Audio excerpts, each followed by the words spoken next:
práctico que vamos a hacer, programación orientada a objetos. Vamos a pasar lo que vimos en la teoría a codificarlo un poco en Python. Bueno, este es el texto. Por ahora no vimos ningunos diagramas, no vimos diagrama de clase, ni diagrama de relación de identidad-relación, no vimos ningún diagrama, así que lo escribimos y se lo explico un poco. La idea es pasar a código lo que estuvimos viendo en la teoría, las distintas técnicas que hacen a la programación orientada a objetos. Por ejemplo, el caso de la abstracción, el caso del encapsulamiento, polimorfismo.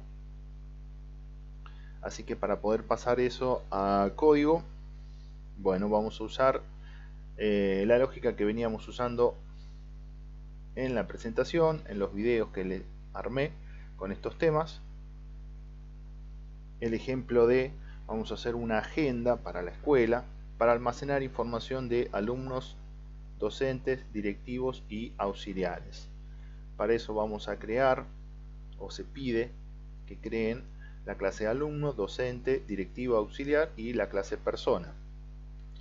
La clase persona será de tipo superclase.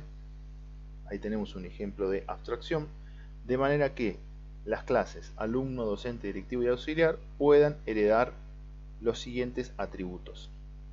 Esto era para armar un ejemplo con herencia, donde la superclase va a ser la clase persona, donde va a ser abstracta, eso significa que no va a tener objetos de tipo persona, y la vamos a utilizar para poder reagrupar todos estos atributos que son comunes para alumno, docente, directivo y auxiliar. Así que en el primer punto creamos todas las clases teniendo en cuenta que la clase persona será de tipo abstracta, que significa que no va a heredar de otra clase, sino las que van a heredar son alumno, docente, directivo, heredan de persona. Bien, después se pide que los atributos que acabamos de incorporar a nuestras clases estén ocultos. Por un tema de seguridad los vamos a hacer ocultos. Recuerden que para hacer oculto un atributo utilizando Python, lo que hay que hacer es anteponer doble guión bajo adelante de la definición del atributo. Por ejemplo, DNI, cuando pasamos a código tendremos que crearlo con un doble guión bajo adelante. De esa manera el atributo DNI pasa a ser privado, pasa a estar oculto. Bien, como todos los atributos, todos estos atributos que están acá arriba los vamos a hacer ocultos, para poder interactuar desde los otros objetos vamos a tener que generar los métodos get y set. Acá les puse get y bueno, guión bajo xxx, porque vamos a hacer un get para nombre, un get para DNI, para dirección, para teléfono, bueno, y lo mismo para poder, lo que va a hacer es devolver el valor de cada uno de estos, y el set va a ser para poder escribir valores en estos atributos. Estos son los famosos métodos get, getter and setters que se usan cuando los atributos están encapsulados. Después el punto número 2 dice: el atributo ID persona se compone de 3 letras más un número. La idea es que el ID persona se arme con, en el caso de alumno, alu, guión bajo y un número. En el caso de docente, doc, guión bajo número, directivo, dir y auxiliar, au, guión bajo número. Eso nos lleva a la necesidad de crear, en realidad nos lleva a la necesidad de sobrecargar un método, porque acá lo que vamos a tener son métodos polimórficos. Nosotros vamos a heredar de la clase persona el método set id alumno, set id bueno, docente, directivo y auxiliar. Nosotros en realidad lo que vamos a tener es un método que sea set id, ¿no? Acá vamos a corregirlo. No, está bien, lo podemos dejar así, id persona, donde el id persona va a cambiar según si es un alumno, un docente, un directivo o un auxiliar. Y ese ID, que es una identificación, se compone de 3 letras guión bajo más un número. Ese número se lo pasamos nosotros. Ahora, lo que son las 3 letras, esa lógica queda guardada, queda encapsulada dentro de cada una de las clases, según sea alumno, docente, directivo o auxiliar.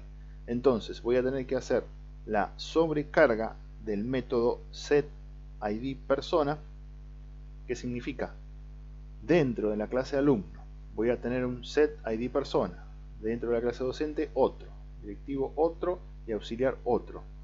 Por más que yo lo heredé de la clase persona, lo tengo que reescribir en cada una de estas clases para que puedan seguir esta lógica, porque los 4 van a tener una manera distinta de armar el ID persona, según en la clase donde estoy parado. Después el punto número 3, ya tenemos las clases necesarias para registrar nuestras personas. Ahora vamos a armar la clase agenda, donde la clase agenda tendrá los siguientes atributos. La idea es que tener una clase agenda que pueda contener, por eso vamos a tener una variable de tipo array, una lista que pueda contener todos los alumnos que vayamos creando. Después va a tener otro atributo que serán docentes, directivos, auxiliares. Bueno, como su nombre lo sugiere, cada uno será un array para almacenar todos los objetos que vayamos creando de cada una de esas clases.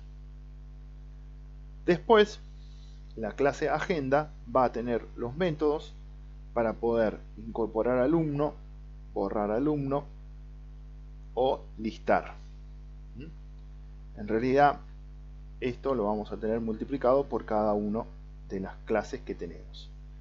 Vamos a tener incorporar, borrar o listar docentes, incorporar, borrar o listar directivos, incorporar, borrar o listar auxiliares. ¿Ok? Después vamos a tener un punto número 4.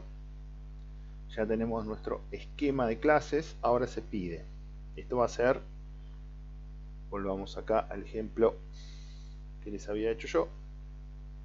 Teníamos al principio definida todas las clases. Bueno, ahora viene lo que sería el cuerpo principal de nuestro script. En el cuerpo principal del script lo que se pide es crear varios objetos, o sea más de uno, de cada uno de los tipos. O sea, vamos a crear un alumno, un docente, un directivo, un auxiliar, seteando cada uno de los atributos, seteando el nombre, el número de documento, bueno, todos los atributos que definimos en la clase persona. Una vez que creé varios objetos de eso, o los incorporo a una lista, o en el momento que los voy creando, lo que voy a hacer es ir cargándolos en la agenda. Para eso voy a crear un objeto de tipo agenda y voy a ir incorporando cada uno de los objetos que creé en la instancia anterior. ¿Qué quiere decir? Creo un alumno, bueno, voy y lo guardo en la agenda. Creo un docente, voy y lo guardo en la agenda. Y así vamos a guardar en la agenda varios objetos de tipo alumno, docente, directivo y auxiliar. Y por último, vamos a pedir listar esos objetos que acabamos de guardar en la agenda. Vamos a listar todos los elementos que tiene agenda. Todos los elementos de tipo alumno, docente, directivo, auxiliar, todos los que hayamos creado. Hasta acá sería el ejercicio, todo lo que tenía pensado para este ejercicio. Se agrega un punto extra para el que se anime a hacerlo, y la idea es poder armar una lógica en el script. Por ejemplo, podemos armar un while 1 o un while hasta algún carácter en especial de salida. La idea es que el script quede activo y que nosotros por la consola podamos pasarle instrucciones, por ejemplo alguna instrucción que haga referencia a crear alumno, y le paso los datos necesarios para crear el alumno. después otra instrucción que sea crear docente, todo desde la consola, para poder interactuar, ¿no? Armar un programita que podamos interactuar. Entonces le vamos a pasar instrucción más los parámetros para que pueda ejecutar esa instrucción. Y obviamente alguna de las instrucciones sea, después de haber cargado o borrado alumnos, alguna instrucción que me permita listar todo eso que cargué. Así que este sería un punto bonus. Lo podemos hacer fijo, o sea, dejarlo escrito en el script. Acá abajo creamos alumno, creamos docente, creamos auxiliar, y bueno, queda todo fijo y son siempre los mismos. O lo armamos de manera tal que pueda estar escuchando lo que le pasamos desde la consola y con una instrucción listar todo eso que cargamos. Bueno, ustedes tienen dos videos donde están explicadas y se ven copia de pantalla, ¿sí? Vamos a ponerlo en modo presentación para que ustedes, para el que no lo hizo nunca o el que ya lo hizo, pueda refrescar cómo era la sintaxis en Python para crear clases, para crear objetos.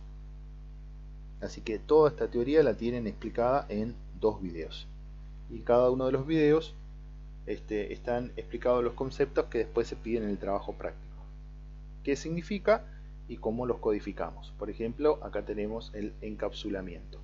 En el trabajo práctico se utiliza el concepto de encapsulamiento, así que en los videos están explicados y hay porciones de código para que vean cómo se van armando. Y después siempre tienen la posibilidad, obviamente, de buscar en internet. Si vamos a programar en Python, lo mejor es ir a la página directamente de python.org, que es donde está la información más precisa, que es la que genera el fabricante, ¿verdad? Bueno, hasta ahí sería la explicación del trabajo práctico. Como siempre, lo que no entiende, que no se entienda, por favor, consúltenme. Hasta luego.